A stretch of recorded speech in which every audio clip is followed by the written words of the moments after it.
ఈరోజు బందర్లో ఎంత ఎండున్నా లెక్క చేయకుండా ఇక్కడికి వచ్చిన జగన్మోహన్ రెడ్డి గారి కుటుంబ సభ్యులందరికీ పేరు పేరున నమస్కారాలు తెలియజేసుకున్నాను. మరికొద్ది క్షణాల్లో మనందరం తమ్ముడు అని పిలుచుకునేవాళ్ళు, అన్న అని పిలుచుకునేవాళ్ళు, కొడుకుగా చూసేవాళ్ళు మన జగన్మోహన్ రెడ్డి గారు ఇక్కడికి రాబోతున్నారు. అక్కలందరూ ఇసురుకుంటున్నారు. ఆ ఫ్యాన్ ఉంటేనే మనం బాగుండేది, లేకపోతే ఇసురుకోవడమే. జగన్ అన్న వచ్చే లోపు 4 మాటల మీద మాట్లాడుకోవాలనుకుంటున్నాను. ఈరోజు జగన్మోహన్ రెడ్డి గారు వచ్చాక ఏం చేశారయ్యా అంటే, అన్నా మేము పేద మధ్యతరగతి కుటుంబాలం, మేము పెద్దగా కోరుకునేది ఏం లేదు. ప్రభుత్వం నుంచి మా పిల్లలకి మంచి చదువు అందితే చాలు, ప్రభుత్వం దగ్గర నుంచి మా ఇంట్లో వాళ్ళకి ఏమన్నా రోగాలు వస్తే మంచి వైద్యం అందిస్తే చాలు, ప్రభుత్వం దగ్గర నుంచి మాకు ఆత్మగౌరవం దక్కితే చాలు అని మాత్రమే కోరుకుంటాం. మేము మిగిలిన వాళ్ళగా బిల్డింగులు, ఆస్తులు ఇవేమీ కోరుకోం. జగన్మోహన్ రెడ్డి గారు వచ్చాక మన కళ్ళ ముందు డబ్బా బళ్ళు అని పిలిచే స్కూళ్ళు ఏ విధంగా కార్పొరేట్ స్థాయి స్కూళ్ళని తలదన్నేలా నాడు నేడు కింద మార్చబడ్డాయో మన కళ్ళారా మనం చూసాం. జగన్మోహన్ రెడ్డి గారు నేను ఇంగ్లీష్ మీడియం ప్రభుత్వ పాఠశాలలో పెడతానంటే కొంతమంది పాపం బోరున ఏడ్చారమ్మా. బోరున ఎందుకు ఏడ్చారో తెలుసా? ఇంగ్లీష్ మీడియం డబ్బున్నోళ్ళ పిల్లలే మాట్లాడాలంట, ఇంగ్లీష్లో మాట్లాడాల్సింది వాళ్ళ పిల్లలే అంట. పేద మధ్యతరగతి వాళ్ళ పిల్లలు ఇంగ్లీష్లో మాట్లాడకూడదంట, వాళ్ళకు పిల్లలకు ఉద్యోగాలు వస్తే మన పిల్లలు అడ్డు రాకూడదంట. మరి దానికి ఒప్పుకుందామా? అందుకే జగన్మోహన్ రెడ్డి గారు కోర్టులకు వెళ్ళైనా తలబడ్డాడు, ఇంగ్లీష్ మీడియంని మన ప్రభుత్వ పాఠశాలలోకి తెచ్చాడు. అలాగే ఇక్కడున్న అన్నదమ్ముల్ని, అక్క చెల్లెమ్మల్ని అందరినీ అడుగుతున్నా, మనందరికీ 25 లక్షల విలువైన ఆరోగ్యశ్రీ కార్డు మన చేతికి అందిందా లేదా అమ్మా? అందిందా? ఆరోగ్యశ్రీని చంపేయడానికి చూసిన చంద్రబాబు ఒక పక్క అయితే 5 లక్షలు విలువ చేసే ఆరోగ్యశ్రీ కార్డుని, 25 లక్షల విలువైన ఆరోగ్యశ్రీ కార్డుని తెచ్చి మన ఆయుష్ని పెంచింది ఎవరమ్మా?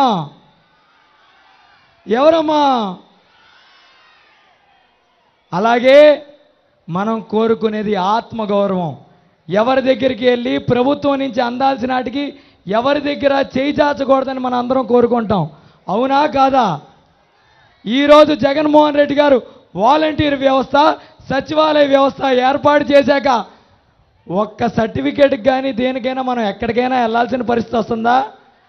ఇంతకుముందు ప్రభుత్వంలో మనం ఎక్కడి దాకా వెళ్ళాల్సి వచ్చేది?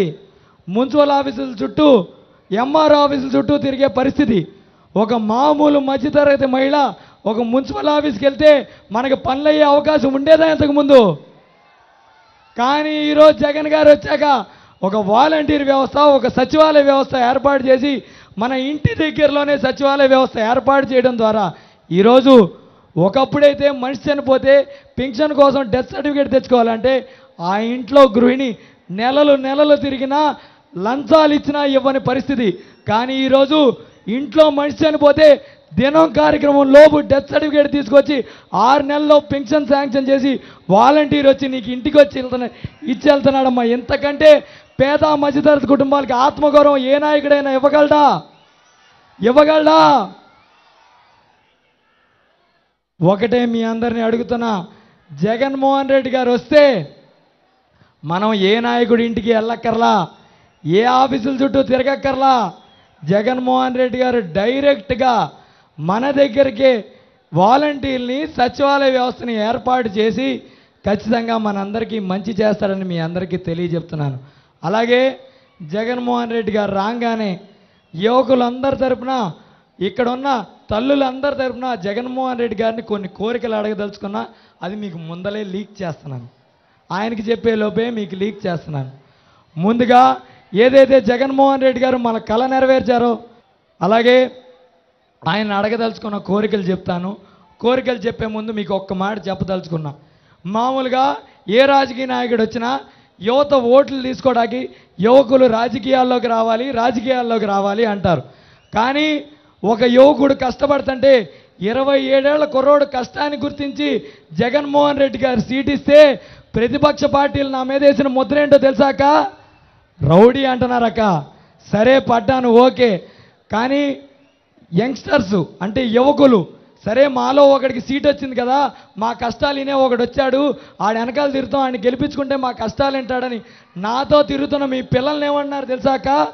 గూండాలు అన్నారక్క. సరే మీరు నన్ను రౌడీ 4 సార్లు అనండి, మీరు ఆడని గూండాలు 4 సార్లు అనండి, కానీ జగన్మోహన్ రెడ్డి గారి ప్రభుత్వం తెచ్చుకుని ఎవరినైతే మీరు గూండాలు రౌడీలు అన్నారో ఇక్కడ మచిలీపట్నంలో పుట్టి పెరిగి చదువుకుంటున్న యువతకి ఇక్కడే ఉద్యోగాలు తెచ్చే బాధ్యత నేను తీసుకుంటా అని నువ్వు ఎవరినైతే రౌడీ అన్నావో, ఎవరినైతే గూండా అన్నావో వాళ్ళే ఇక్కడ ఉద్యోగాలు తీసుకొచ్చి ఇక్కడ పుట్టినోడు, ఇక్కడ చదువుకున్నోడు, ఇక్కడ పోర్టు, ఇక్కడ ఫిషింగ్ హార్బర్లో వచ్చే ఉద్యోగాలు ఇక్కడ పిల్లలే చేసుకునే విధంగా బాధ్యత మేము తీసుకుంటామని ఇక్కడ ఉన్న తల్లులందరికీ తెలియజేస్తున్నాను.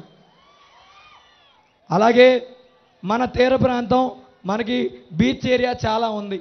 అక్కడ కూడా మంచిగా టూరిజం అనేది డెవలప్ చేసుకుంటే అక్కడ కూడా వచ్చే ఉద్యోగాలు కానీ ఉపాధి వల్ల కానీ ఎంతోమంది అమ్మ, ఎందుకంటే ముఖ్యంగా మత్స్యకార కుటుంబాల గురించి చెప్తాను.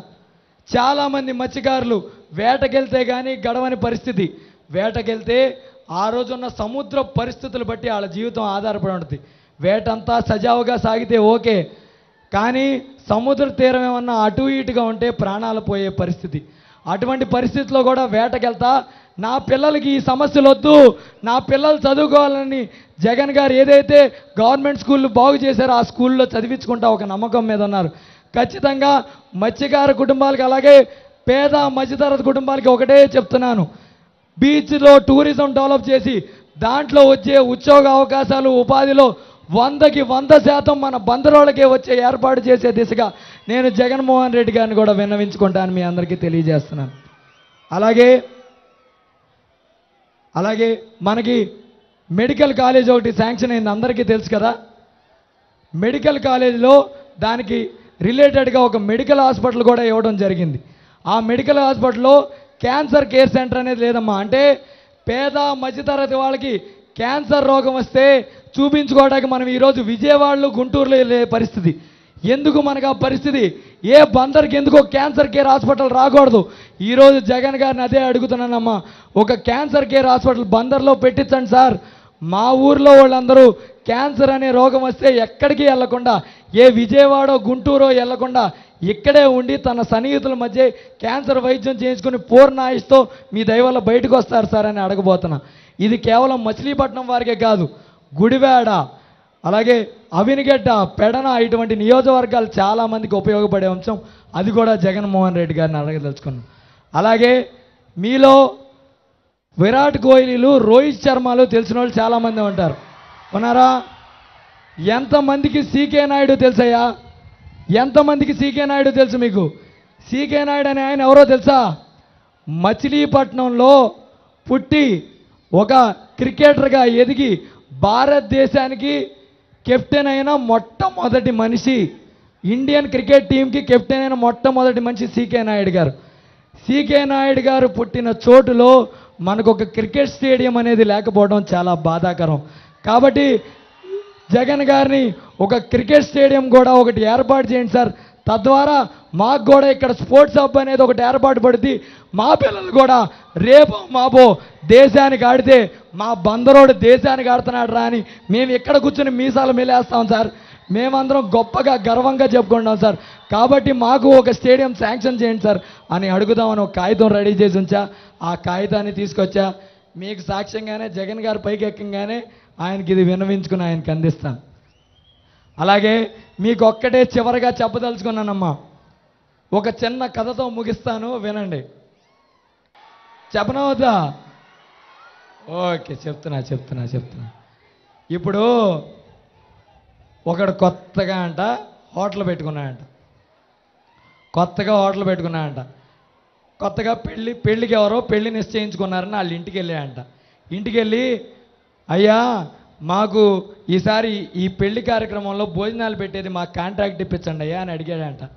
సరే బాబు నీకే ఎందుకు ఇవ్వాలంటే, సార్ నేను కూడా వాళ్ళలాగే పప్పు వండుతాను, నేను కూడా వాళ్ళలాగే సాంబార్ వండుతాను, నేను కూడా వాళ్ళలాగే రుచికరంగా వడియాలు వండుతానంటే వాళ్ళు ఎవరయ్యా అంటే పలానా అని చెప్పాడంట. సరే నువ్వు కూడా వాళ్ళలాగా వండితే నువ్వెందుకురా బాబు వాళ్ళనే పెట్టుకుంటా అన్నారంట.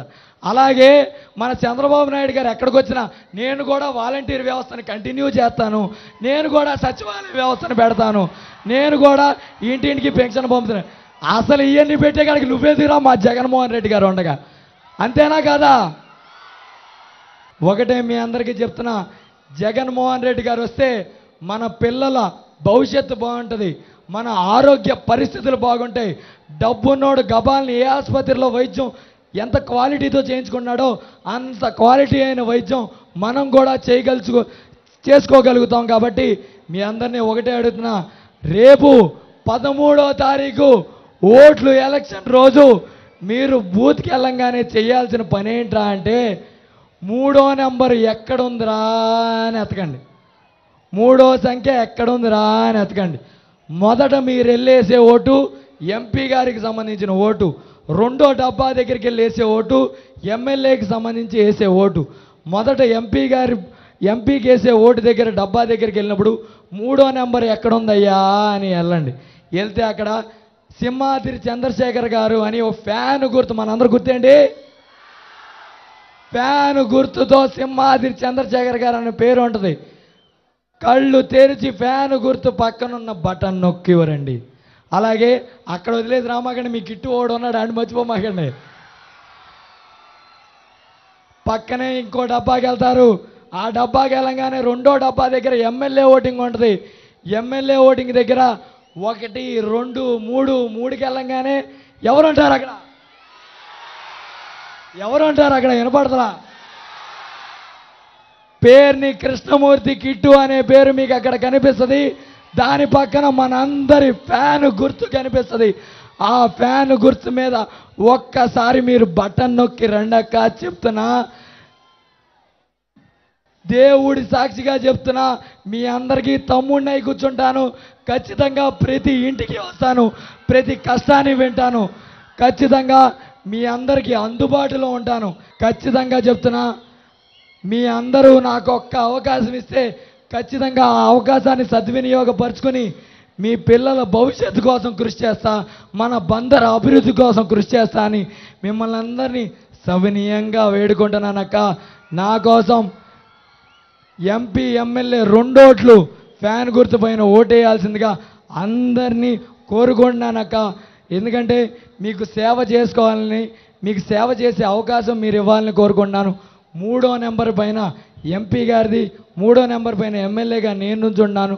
కాబట్టి 3వ నెంబర్ చూడండి, ఫ్యాన్ గుర్తు ఎతకండి, ఫ్యాన్ గుర్తు పైన నొక్కండి. ఖచ్చితంగా మీ తమ్ముడిని మంచి స్థానంలో పెట్టండి. మీ అందరినీ మంచిగా చూసుకునే బాధ్యత నాది అని మీ అందరికీ ఈ సభాముఖంగా తెలియజేసుకుంటూ, ఇంత సదవకాశాన్ని నాకు ఇచ్చి నా కోసం ఇంతసేపు నేనేం మాట్లాడాను, మంచిగా మాట్లాడాను, ఎట్ట మాట్లాడాను తెలియదు, కానీ నా కోసం ఇంతసేపు ఓపికగా నా మాటలు విన్న ప్రతి అక్క చెల్లెమ్మకి, అన్న తమ్ముడికి, పిన్ని బాబాయిలందరికీ పేరు పేరున ధన్యవాదాలు తెలియజేసుకుంటూ సెలవు తీసుకున్నా. జై జై జగన్.